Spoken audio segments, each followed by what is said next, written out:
I was hoping to see a few more people in this one, because I thought it's not actually GNU-stat specific. Right, I forgot to introduce myself last time. I'm Riccardo from Macdonald. I wrote the Web Services Library, which is still something in development, but it's actually used in production code, so it's reliable for what it does so far. Right, start with looking at web services. For anyone who doesn't know, what are web services? Well, naively, they're any web-based service, but there's a standard web services definition language, which is what you're really talking about when you say web services in any sort of corporate environment. Web services definition language is an XML language. It's used by large organizations to present APIs to let other people use their various services. We tend to use it for talking to mobile phone operators. WSDL 1.1, the de facto standard, is, as far as I can tell, what everyone uses. WSDL 2.0 is the recommendation, the actual official standard, and is not completely different, but substantially different, with different structure. It's not compatible.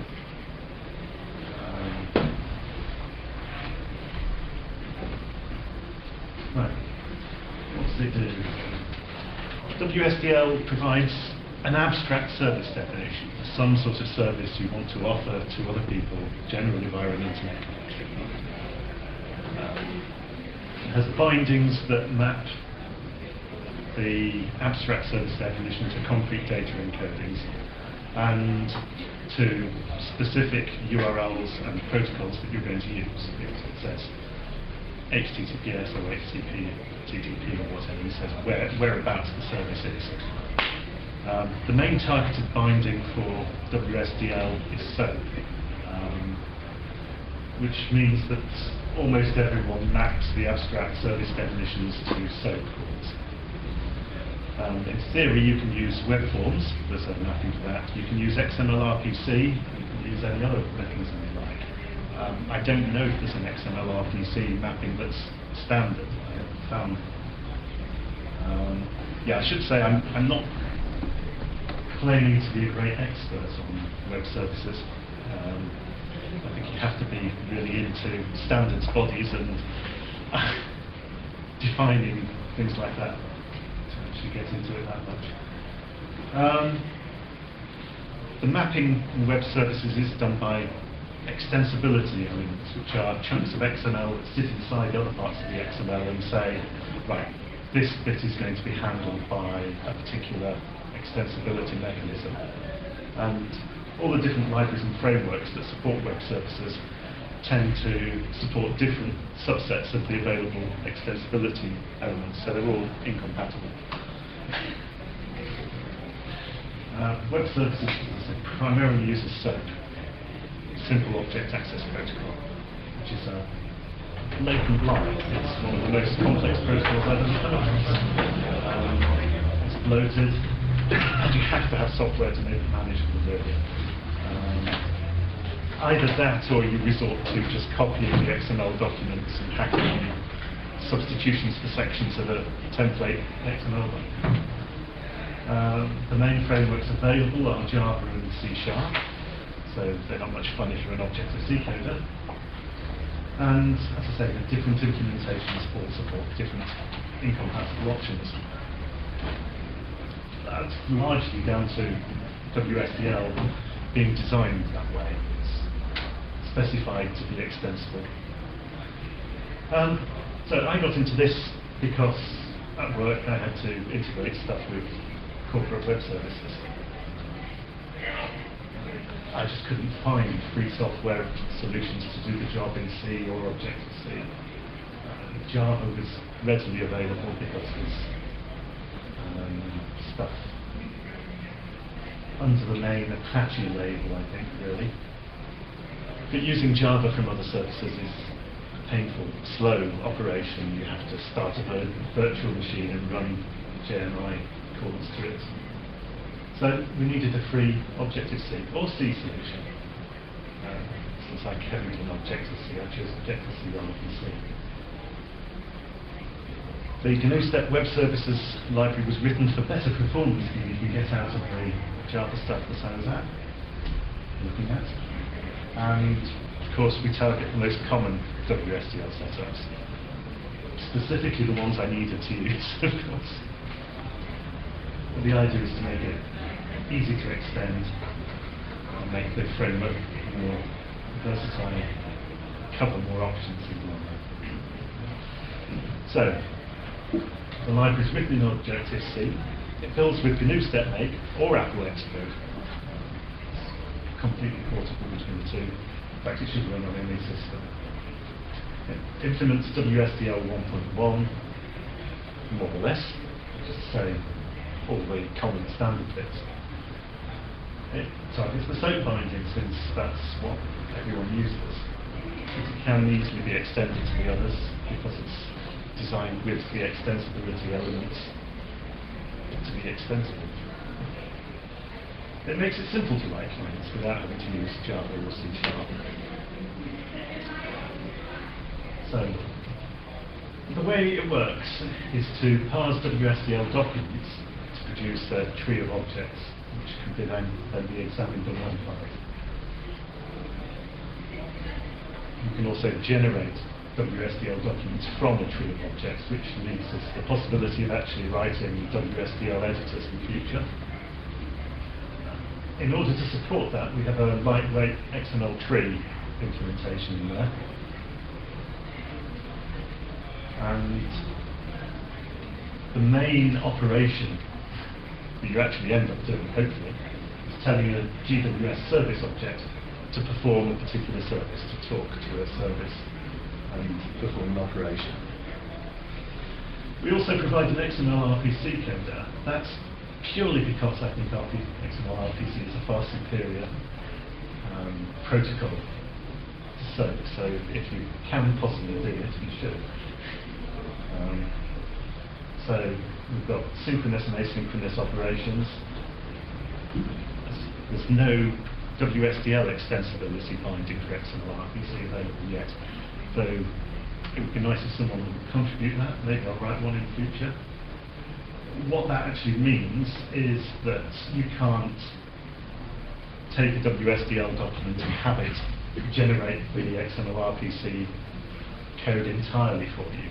You've got to do a bit of it yourself. So it's not a big problem. So if you don't need to use WSDL and SOAP, just use the XML RPC. Right. Of course, we provide SOAP in here. You can use it directly to SOAP requests. You don't have to use it as part of the web services structure. However, the GWS service understands the SOAP extensibility elements in the WSDL, and that allows you to invoke a service using SOAP with a minimum of effort. You don't have to fill in details to tell it whether it's supposed to be using literal encoding or not, because the WSDL will tell it that for you. Right. So the top of the structure, the tree, is the GWS document. That's initialized from a URL generally, or maybe from a local file. It downloads or loads in the file, parses it, and creates an instance of the GWS document. And that provides methods to examine the contents of the document and to modify them so you can edit. It also provides a mechanism to regenerate a WSDL document so you can post out a new version of it. Finally, it provides a registration mechanism for the handlers to deal with WSDL extensibility.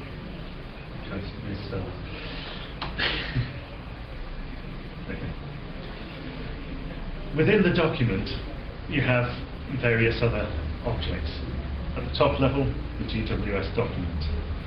Inside, you have GWS messages, which encapsulate the XML message element in the WSDL document. fine. We've got the GWS port type, which encapsulates the port type from the XML, bindings, port, service. So these are the major components that appear in a WSDL document, are mapped onto objects that we hold in a tree. So, the GWS message, which is the XML message, it's the abstract idea of passing data between two endpoints. So it just says, here's the server, here's the client, we're passing this data between the two. It can contain documentation, so there's an element in there in the XML that can document what that message is supposed to be for, how it's supposed to be used. It will contain a list of named parts. Those are the actual data items that go to make up that particular message.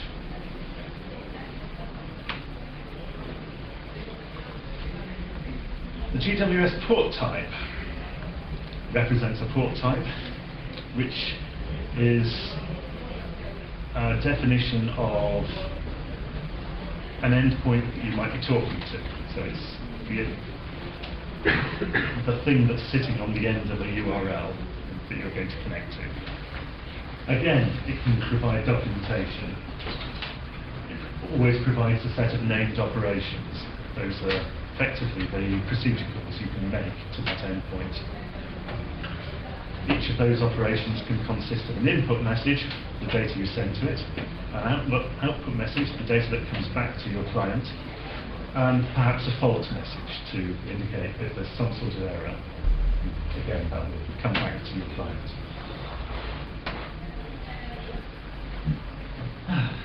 GWS binding. Right. Again, each of these bindings has a unique name, so you can refer to them easily within the document. It can contain documentation, but most people don't. And it contains extensibility limits, which basically tell you how to handle something, whether you're going to use SOAP or XML RPC or whatever. Each binding references a particular port type, so it's talking about how that port type is handled, how operations sent to that port are handled. And it lists the operations that you already had listed in the port type, but this time, rather than just specifying what the operations are in an abstract way, which is what the port type does, this gives you the extensibility element that tells you how those operations are actually managed. How the data is encoded. So, a port.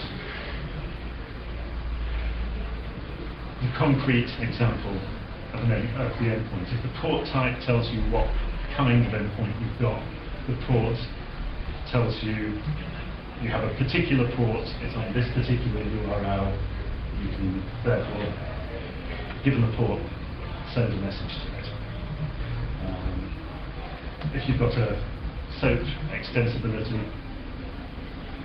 then in the GWS port, then that will tell you that the URL you've got to send to is a particular URL, and it will tell you the SOAP action header to put in the HTTP request.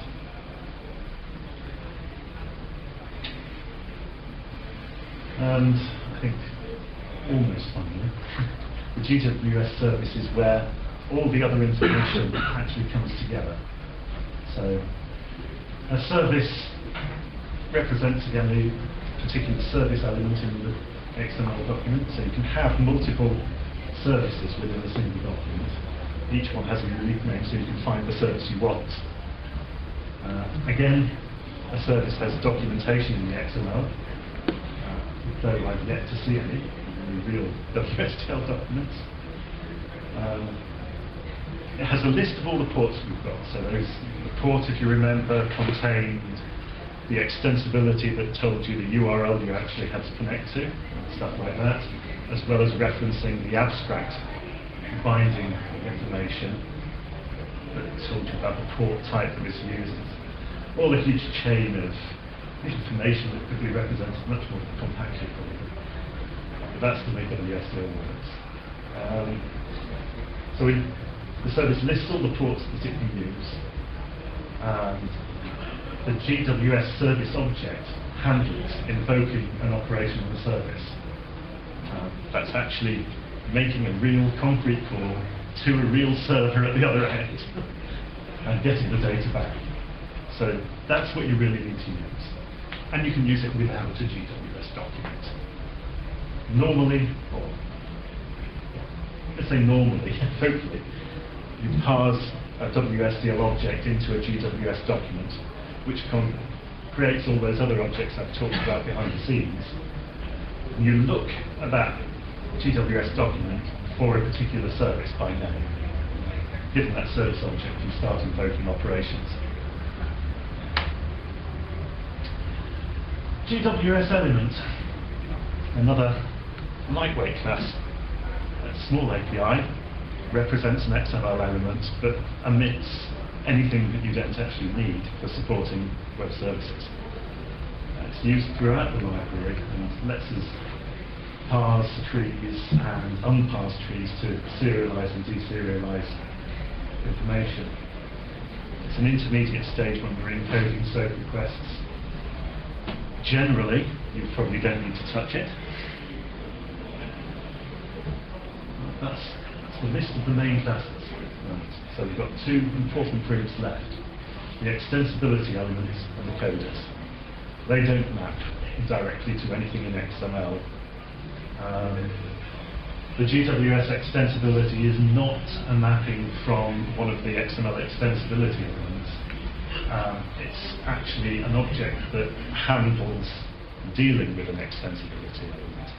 So you might have, you do have, a GWS SOAP extensibility that provides for handling of SOAP extensibility elements, understands what they mean, basically, and adjusts the way we deal with data. Similarly, the GWS coder and its subclasses handle the encoding and decoding of the data. So they don't correspond to anything directly in the document, but they will convert from property list format, which is the way, go back on that actually, I won't say property list format, I'll say a structure of linked objects, a dictionary containing various other objects that describe the parameters you want to pass across to a remote service. They're the native internal Objective-C representation of your parameters and service results. So the coder takes those and it converts them into a SOAP request. Extensibility objects. The way extensibility works is that each extensibility object in the XML of the WSDL document has a namespace associated with it. So what you do is you register a handler for that particular namespace. And when a document is parsed, the handler for the namespace receives callbacks from the GWSDL document, telling it about the extensibility items it's parsing. And the handler can then check that those items make sense, check that it understands them. If it's got an extensibility item that it has to understand, and yet it doesn't, it can raise an exception.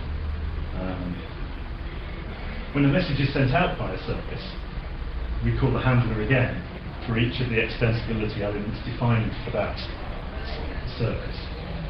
And in that case, the handler doesn't merely validate the XML and check that it understands it. It also takes actions on the basis of that.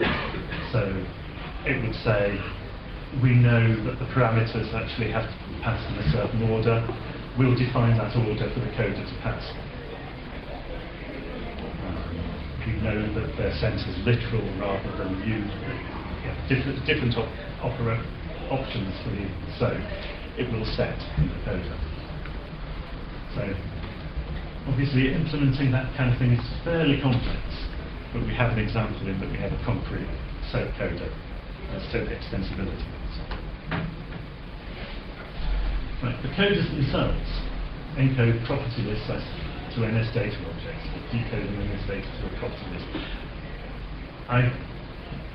When I wrote that, I was assuming, I guess, a GNU Step or Apple audience, so I think I may explain a little more in case the people here are not familiar with either.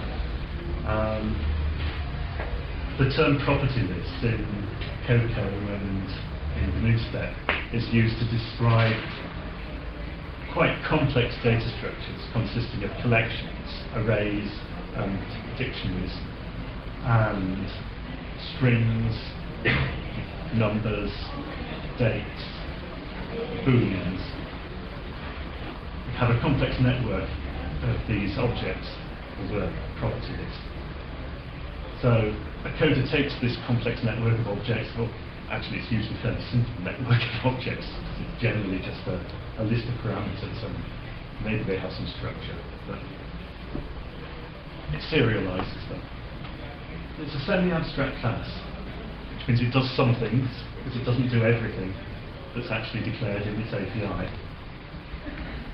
So it has convenience methods for handling XML encoding, decoding, using GWS elements, so it can handle the serialization and deserialization for an XML document. But it also has other methods for handling the delegation of encoding of specific items.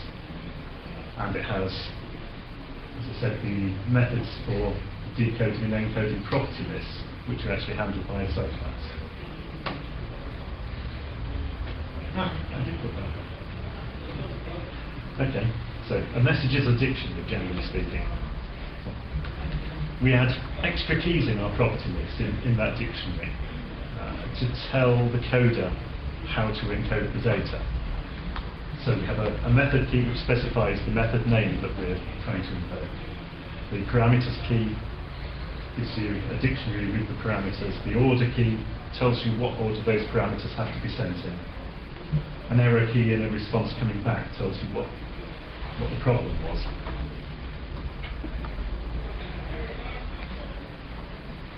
So the XML RPC encoder is a subclass of the coder, and it will take a property list and create an XML RPC request or a response. And similarly, it will decode any XML RPC document to a property list.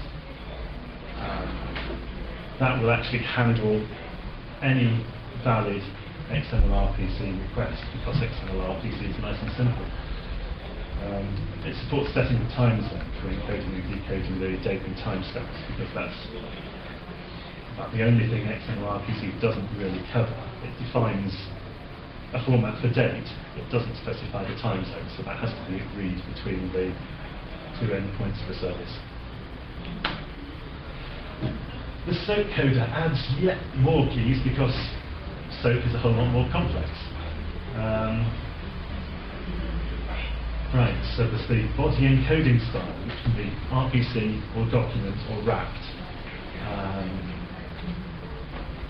If you're not familiar with SOAP, that's really telling you something about the general structure of the SOAP request.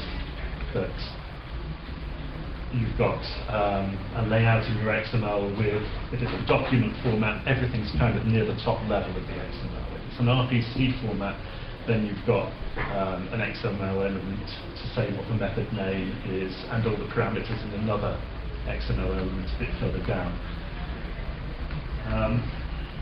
So it's something you generally don't want to bother with, and hopefully that information will come from the WSDL document. So you can set it manually using that key, or the WSDL document can fill it in for you.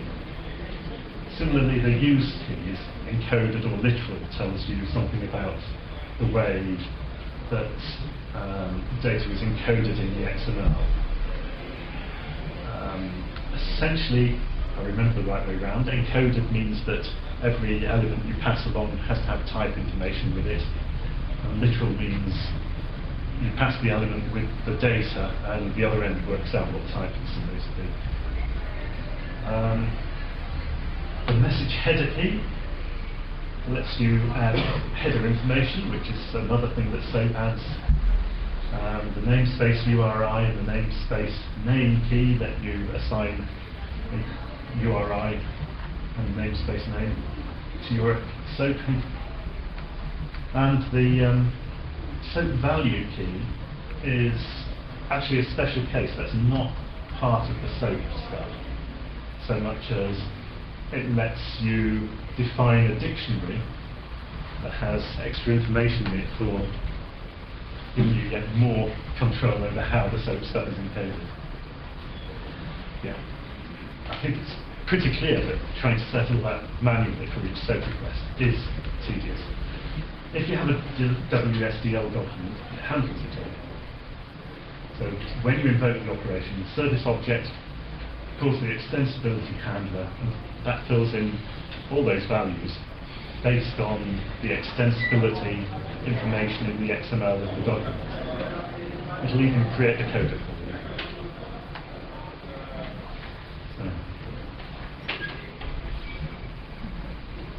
So. Delegation. We use that a reasonable amount. It's a common practice in OpenStep APIs. So the delegate of a coder is an object that handles certain operations for it, or is informed of certain operations when they happen. So normally we have a service as the delegate of a coder. If you want to, you can put your own delegate in there between the service and the coder and intercept the messages coming from the coder to the service. If you intercept those messages, you can override the encoding or decoding of any data item you like. So you've got very fine control over what actually gets sent out to the other end. You can implement custom coding and encoding to deal with bugs or unusual features in a service that you're talking to. Right, the service delegates. Normally a service has no delegate, and you can set up your own delegate for a service. So you can be notified when it's completed an RPC call. So it's sent something to the other end, it's received something back. You can be notified when it's about to send something to the other end, and you can take the data that it's about to send and completely replace it with something else. Similarly, when a response comes back, you can take the raw data coming from the other end, parse it your own way with something that's optimized for parsing a particular service if you want.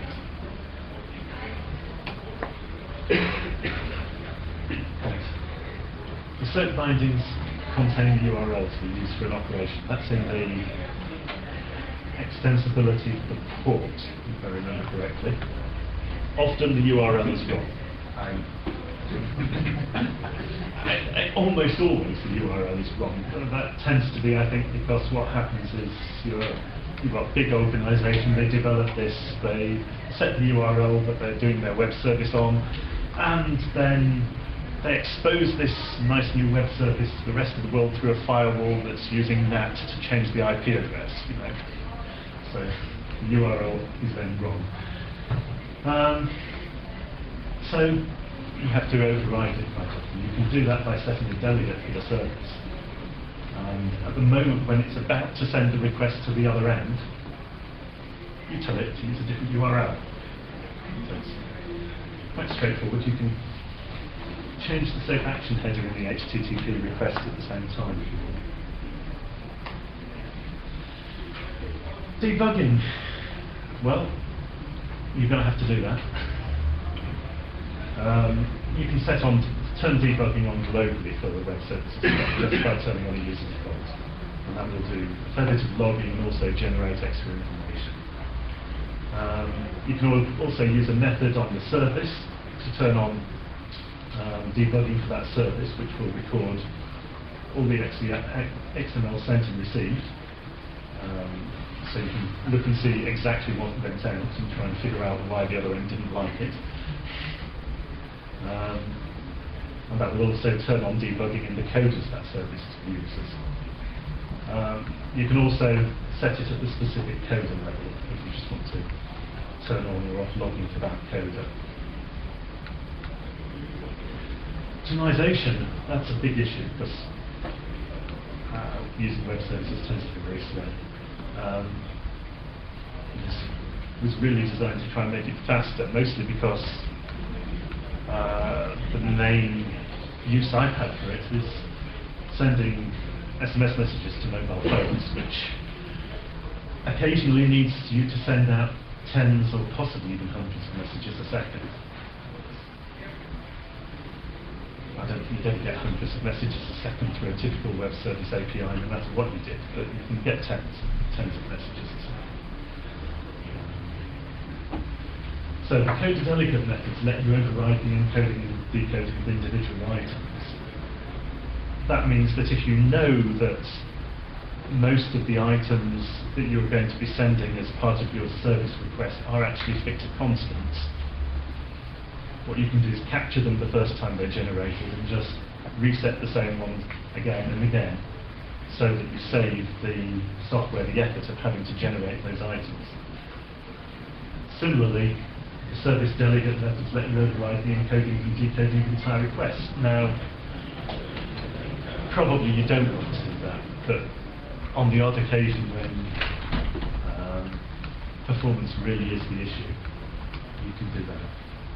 Again, you have the advantage that what the system will do is the first time round it will produce the XML that you need to send, and you can then use that as a template for new versions of the XML when you send the next message.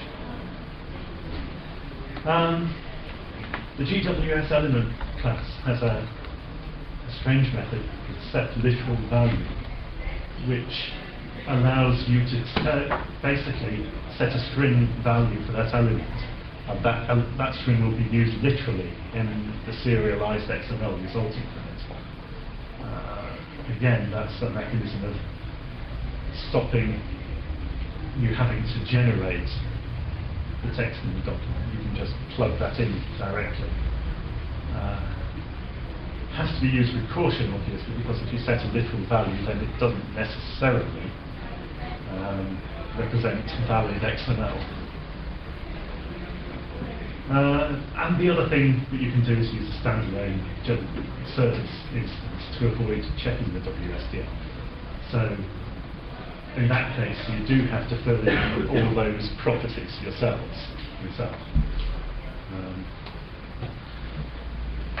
As it can avoid more overheads.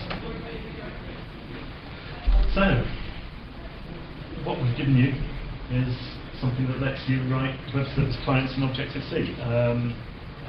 It should let you write servers in Objective-C as well if you want, but that's largely untested because that's not what I use it for. Your code will run on Kyoko. It will run with GNU-step on Linux, BSD, Windows, and you can actually keep it simple by ignoring almost everything I've talked about. Which is probably a good idea if possible. I think that's it. So, Riccardo is going to give you a concrete example of an application using your website. Fabulous website.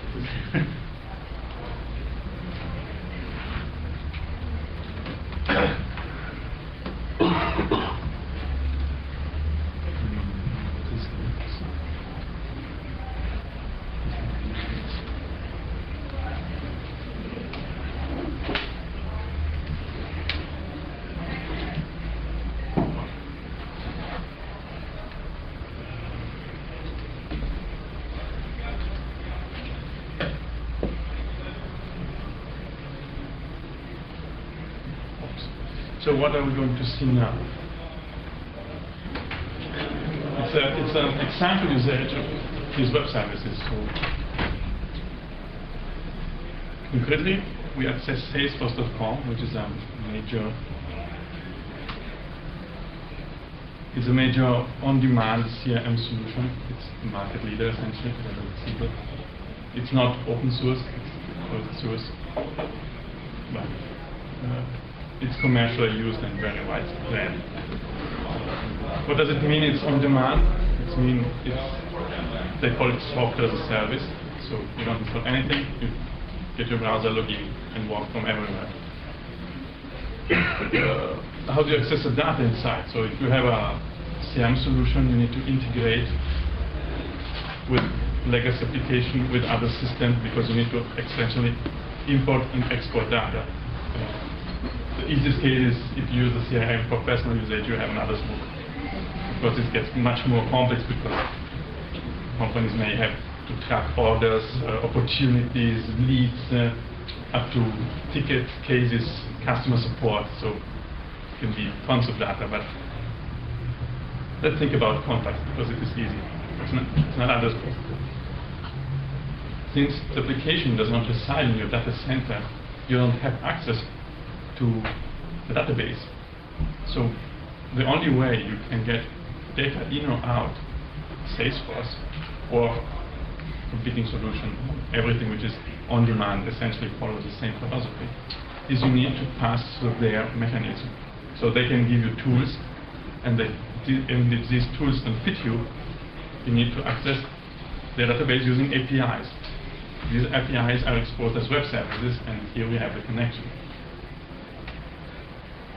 What's the problem? Salesforce.com supplies you with tools, for example, for loading your contact list, or exporting, updating, doing everything with your data. But these are for Windows. So you have a tool, or for example, you can take a flat file or CSV file, an XML file, and just pump it up and load all your orders in quick time, or you can update them, delete them.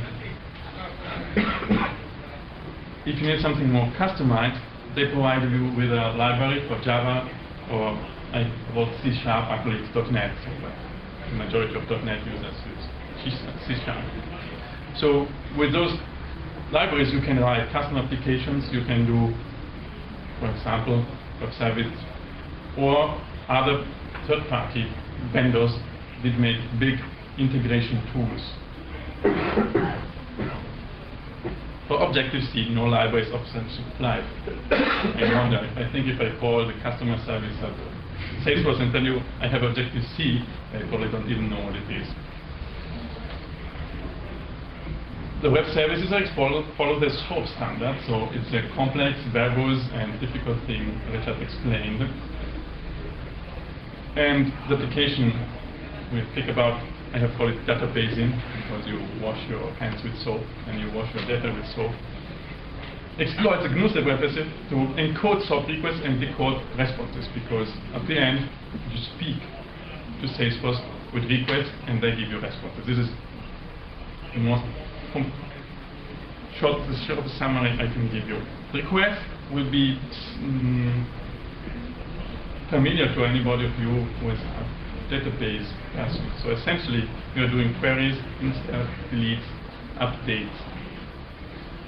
There are other requests, which are service requests, so they actually invoke operations in the application. So they are not just accessing table data, but for example, you can do a login, which is the only non-database request I listed here, which is very important. And there is a special database request, which is the upsert, which is essentially an update insert. So what you typically need to do in a system integration is you have a bunch of orders with a unique ID, and you pump them up in your system.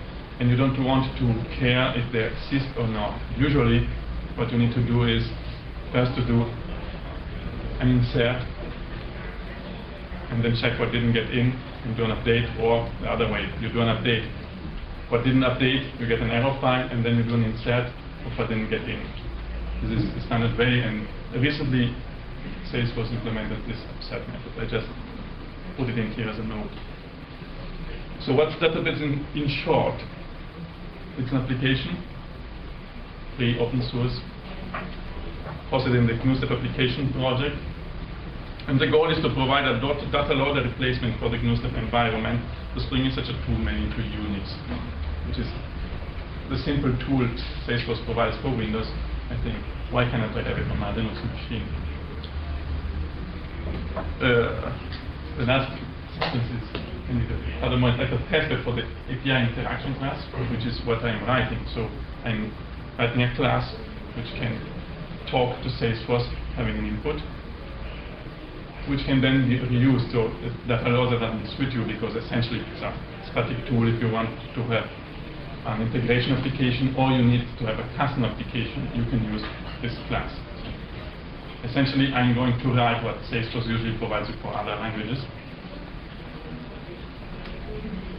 Here I schematize the system where how you talk to Salesforce. This is Salesforce. You send a request.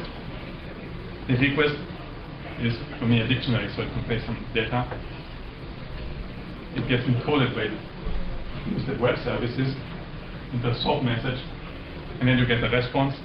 The response gets decoded, and you have an array with the data. So ideally, here you have an array with all your names and phone numbers. This is plainly said.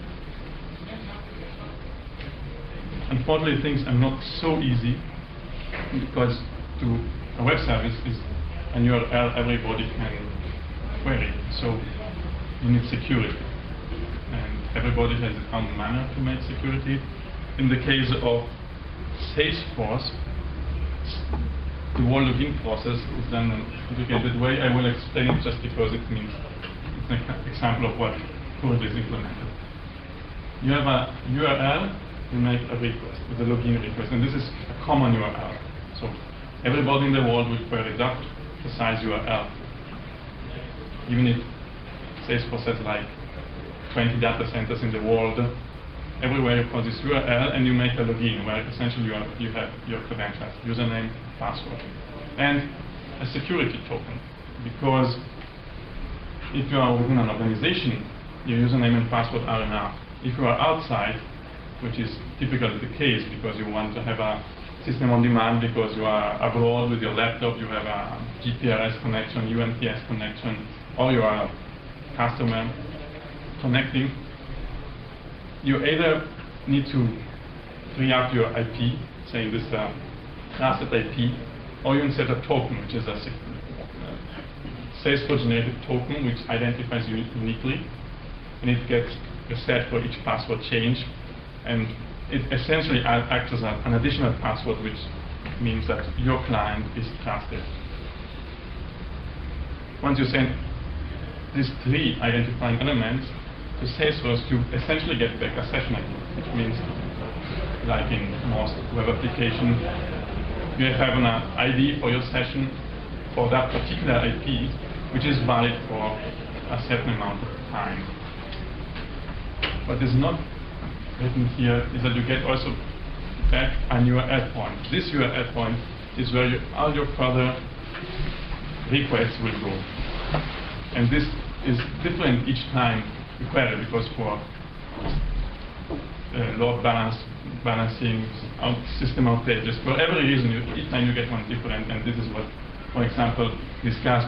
Not always this URL is correct. For example, one bug I discovered is that if you you can do the whole process either using HTTP or secure HTTP.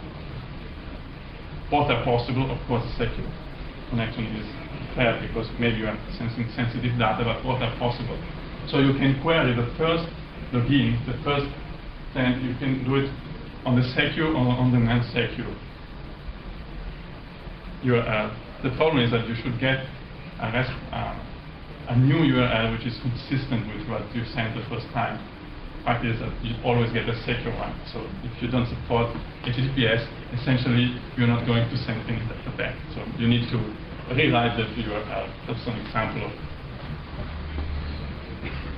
Then you have the session ID you keep for all subsequent requests you're going to do. In this case, the example is just a query. So I'm going to get some records, and I pass the request. In this case, it's just something which is SQL. They call it SOQL. It's an SQL. Select from table, and you pass a session ID, which identifies you from that point on. and Salesforce will give you back a response. The records you query, and there are some caveats because well, you get an array with types, column names, you need to count that with these methods. And there is also a limitation because you could query 10,000 objects and you will always get just 255 records. So this is for the record. Theoretically, if you want to get more records, there is a special query more.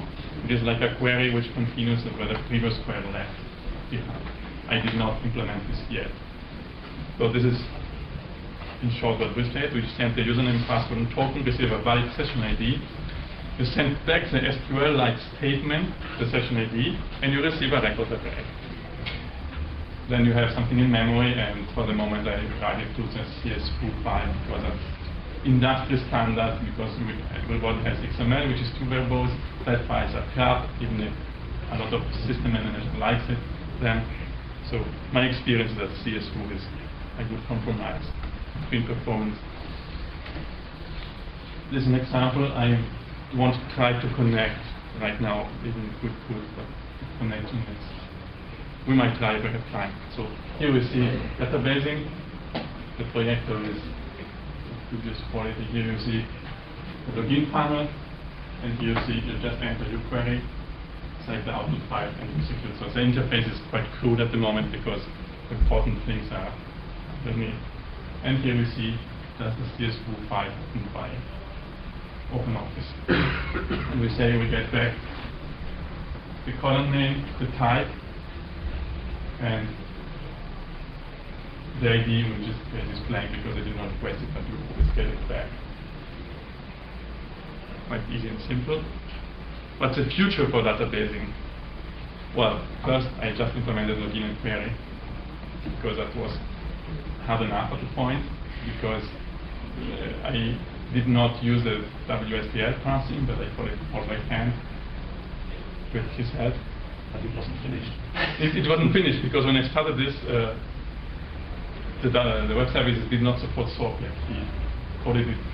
Each time I needed a new feature, Riccardo implemented it, and I think we got a neat result, because actually what we have here is a demonstration that the whole system works, because other queries are not more complicated than login and query. So the rest is just long work of typing and coding, but my main work is done. Then other features which the application itself needs is a better file input and output, CS4, reading and writing, XML flat files, escaping Unicode characters, because whatever you have in your database. I can speak of experience because I use several of these commercial tools, and each one has its own bugs and quirks. What I request from the GNU web services is that at the moment the performance is suboptimal, because first, if you do a lot of queries, you can say, I keep the URL connection open and just continue to query. At the moment, we close and open, and so this is called pipeline connections. And this is more important for you. For me, which I have another problem. Yes, I actually have that in GNU step, but not in code. Yeah. So you need to figure out how to. If you have few queries, which is what you usually do with that integration, but have a lot of data, the problem is data compression. You can essentially zip up your verbose XML request, because SOAP ends up being very, very verbose, because you have all the type information, all the space information. Each value is encoded and has a type information attached to it, and there are all the tags around it, so you end up for sending 10 kilobytes, you maybe even send twice that amount of data, all in plain ASCII text. So Salesforce supports, and some web service frameworks support data compression. I can admit I use professional and expensive tools and they don't support it. But the official Salesforce tools support it, and the performance improvement is really, really good, especially with pattern data like contact where everybody you have phone number with different government files. So essentially that's it. We don't have more. I could try to launch the application and see if we have network. Let's see, this is an instance of Salesforce CMM. If somebody wants to test this application, Salesforce gives you out a free developer environment, which has other features. The only thing, it limits you in the data of like 10 megabytes. So you can develop, test everything, but of course you can use it for your enterprise.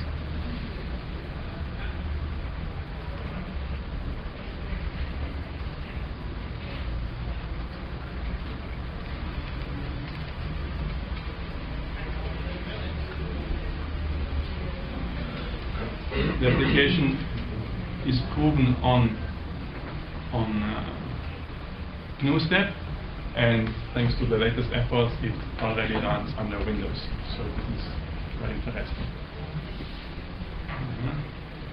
Now I should somewhere here have my credentials. If not, have them.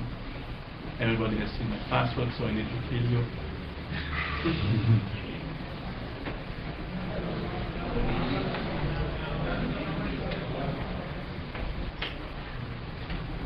Wow.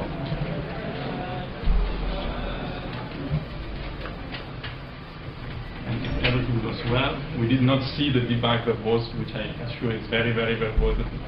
In the background, we had like 2 kilobytes of debugging information, which is very useful because there is a lot of debugging, and then we can actually do a query. For example,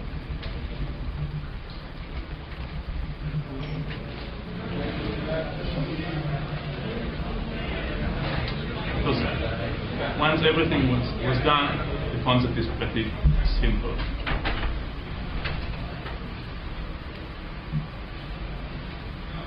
The fact is that between the specification of the WSDI document and what you actually need, the button, fingers.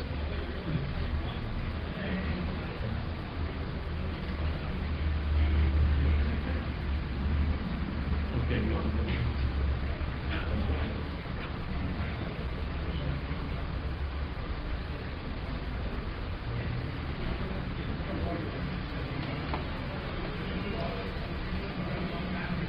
Okay.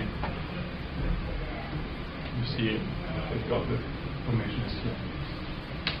So it works. Amazing. Yes, really. Live demonstration actually working. It's working because actually, as you have seen, the presentation is pretty much short because there is no rocket science behind it. The problem is that, for example, we discovered that the many XML decoders on the server end are very sensitive, so they are order sensitive. You send your password and your username, or your username and your password, one works, the other one not. This makes no sense for XML, but we discovered it, and you need, for example, to implement all the order coding just to get the parameters in the correct order. And there are many other queries like actions needing to be set to empty string instead of nil, which it's just debugging. So it's not awful. That's it. If anybody has questions. The WSDL document is supposed to tell you all those things, and usually it's right. And we now have the code to parse it and actually fill that all in, which takes out all the effort of having to remember it and read it yourself and add it in yourself. I don't have the WSDL document here because I wanted to show. The document is really big, so it contains specification not for every query but for every response, and for every record it needs to specify the type. So essentially it covers up everything. Does it have any documentation? Yes, you need to guess. We went to get the login work, because login is the most difficult part, because you have no interaction with the system. Because afterwards you can get an error. So I just ended up sniffing the HTTP connection and a commercial tool did and tried to make it the same. So the WSDL documents for each element pretty much contain the documentation element, which is supposed to make WSDL self-documenting. It will tell you how you're supposed to use the service. The Salesforce one doesn't have any documentation. No other WSDL that I've used has any documentation system. So yeah, it depends upon human beings to put that into the WSDL. In reality, people don't generally. Okay. I tried to load the XML document, but the connection is already broken again. So, questions? The project is free, available, and it may be a good starting point to actually use. Good. If you're done, on to the next.